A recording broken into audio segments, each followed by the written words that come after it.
Hi, I'm Sharon Spangler and welcome to RenoTV. I have a very special guest today. I have Dr. Tracey Green, and she is the Public Health Officer for the state of Nevada. And for our viewers, what does that role entail? Well, the State Health Officer is a role in which we assure the health of Nevadans.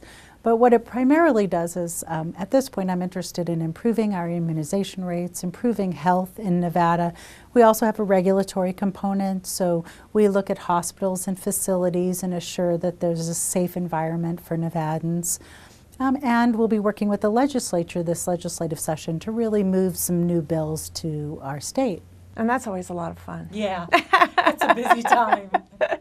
Now, we brought you in to do a PSA on a clean needle campaign. Maybe talk a little bit about why that is so important. Well, I think we all remember the event that occurred in southern Nevada surrounding hepatitis C. And what we need to do now is to really give or empower patients to start asking questions of their primary providers about whether they're using safe sterilization techniques and safe injection practices. We know that with unsafe practices, you're at risk for getting infections like hepatitis C, hepatitis B, and HIV. So this campaign is really to empower patients, to have them ask, and also to assure that they're getting safe practices by their physicians and other healthcare providers. The one incident in Las Vegas that involves some sort of a clinic, but you want everyone to be really careful, even if they're going to their own personal doctor? Absolutely. Anytime you receive an injection of any kind, it's important that you are sure that this one needle, one syringe, one injection. We don't want to reuse any needles, and we want to assure that good infection practices are followed. Is there any particular thing that a person should look for? Should the needle be in something that's never been opened before? You know, the best would be if you could see that each of your needles was in its own plastic container and it was opened. But the reality is that oftentimes the mid-levels or the nurse practitioners will be using one that they've opened outside of your exam room. So one of the things you can do is request that you see the needle being opened in front of you, or just asking the question, is this a new needle? Dr. Tracey Green has her own family practice in Sparks. The issue of immunizations, is that becoming a bigger problem, especially with the economy and people are not going to the doctors as often? Well, one of my personal campaigns is really to improve immunizations in Nevada, and I think we have seen a lot of insurance loss or change in insurance plans. So I'm looking at approaching a couple of different aspects of immunizations, looking at providing school-based services, looking at assuring that we're looking at records and that all the mandates are being followed, and we're really working hard on bringing all of our kids up to date with the guidelines. So you would be a proponent of bringing something to the schools to actually give the schools the doctors or the nurses or whomever would come in and actually do the immunizations right there on the spot? Right. Right now we have a great relationship with the health districts and with the coalitions, and they're involved all across our state at running school-based clinics. But we're also looking at introducing an office of school-based health centers at the State Health Division that would look at even taking it a step further and possibly bringing in school-based health centers. Interesting. Is that going to be a big expense? Actually, no. The Obama administration is very motivated toward providing services for children, especially children at need or high-risk children. And so there are some federal dollars. And the model that exists across the nation is one where there's sponsoring agencies, and it does involve using Medicaid and billing for some of the services. So with a combination of billing for some services, federal dollars, it's usually a break-even. It's definitely not a place where you go to make money, but the provision of services and the health of our children and keeping children in school and not homesick and keeping parents at work and not taking their children to the doctors is really an advantage for those children that can't get access. So in some ways it could end up saving money in the long run, and what's even better is keeping people healthy, because if you get one sick kid in school that's not taking care of themselves or their parents aren't providing them the medical attention that they need, then they're going to spread that to the rest of the kids at the school. Exactly right. And then what we have noticed is that in areas where we have physician shortages, it provides an alternative. And in areas where we have physicians, they are the resource for the continuity of care for these children, because any child with more extensive illness really does need to establish. And our long-term goal is to allow for the physicians to see these children, because we know children aren't going to the doctor on a regular basis. What are some of the biggest issues, or does it just cross the gambit? I mean, sometimes do you find out too late that a child has a pretty serious illness that no one discovered? Well, clearly obesity is one of the greatest issues that we're faced with in our nation. We've quadrupled obesity, and when I was in medical school, there was not the class of type 2 diabetics or adult onset diabetics. We now have type 2 diabetics in children. And so clearly obesity is a major issue. Besides that, we see underrepresentation of immunization, so we're seeing return of illnesses like pertussis. We had a large outbreak in California, and we don't want to see that here in Nevada. So I think those are the things that we're seeing now, is under immunization, children getting ill and not having a place to not only go to the doctor, but even in our state, a place to live. And so we're seeing a much higher rate of homeless Nevadans. So health care is definitely something that's at risk right now.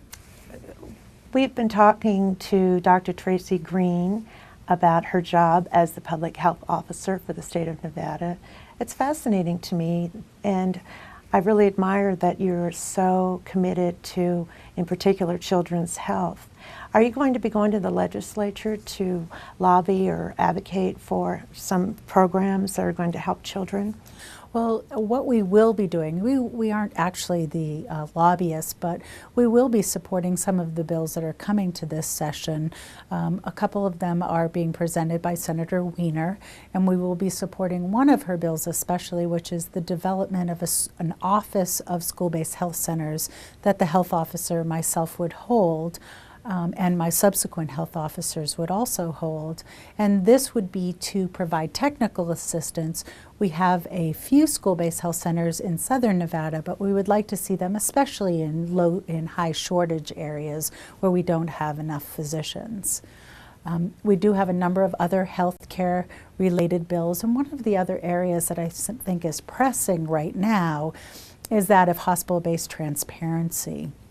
I think what we're starting to see is the desire of our patients, our people, to assure that they're getting quality care, but not only that, that they're not at risk for getting sicker when they spend time in the hospitals. So the other part of my role is a regulatory role, and we look to assure that the services being provided in the hospitals are up to par and that there aren't increasing infections in people just from being in the hospital. Every once in a while you hear a horror story about someone who, I just heard about a woman who went in for a C-section and came out with a staph infection. Her baby was fine, she had to go back into the hospital. Are these really rare things, and is that kind of the stuff you're talking about, just really making sure that the hospitals have good practices as well? I think that, having done medicine now for over 25 years, there are complications that occur from any surgery or any procedure, but what we want to assure is that the rate of these complications is not excessive. And in some of health reform, there is a piece of health reform that will no longer allow for payments surrounding hospital-acquired infections. So we want to assure that there are less of these infections, and that when they occur, they're not occurring because of bad practice.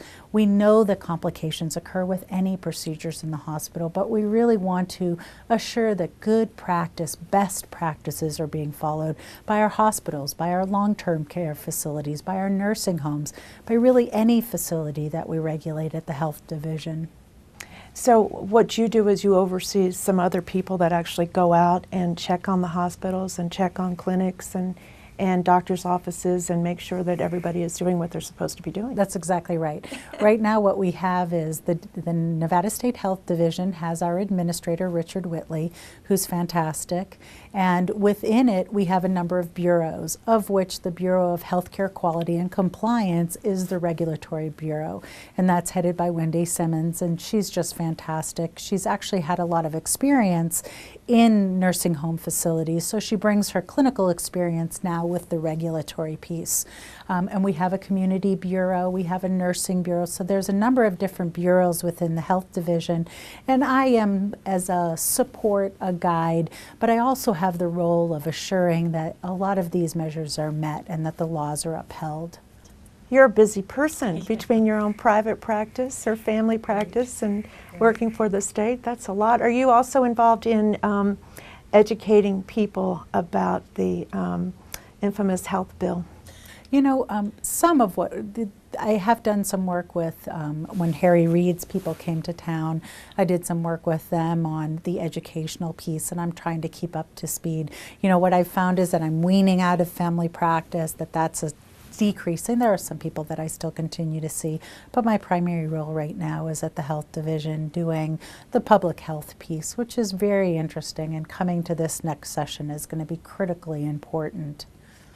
I think because everyone is so concerned about the budget and what needs to be cut and what can't be cut, and it sounds like with what you folks do at the health division, that's one of those things that we all can't really live without. Yeah, and you know, we hope to work with the governor and the governor's committees to really assure that as much of our health quality can be maintained. And I think that's really everybody's goal, is to continue to maintain quality, to put the dollars where we need them, and to cut in the places where we may be duplicating services, or you know, where we might be able to cut. But again, we are primarily a federally funded portion of Health and Human Services, so luckily we don't have a lot of general fund. But again, it's important that we all work really hard to make this budget right this session. Anything else you want to add? Well, I just think the One and Only campaign, which is the main reason that we're here, is really something to empower patients. So I want patients to start asking questions about their health care. Don't just assume because you're in the doctor's office that you're going to get the quality. You deserve to ask, and you deserve to be answered. Points. Thank you so much for coming on the program. It was delightful to have you. And thank you all for joining us on Reno TV.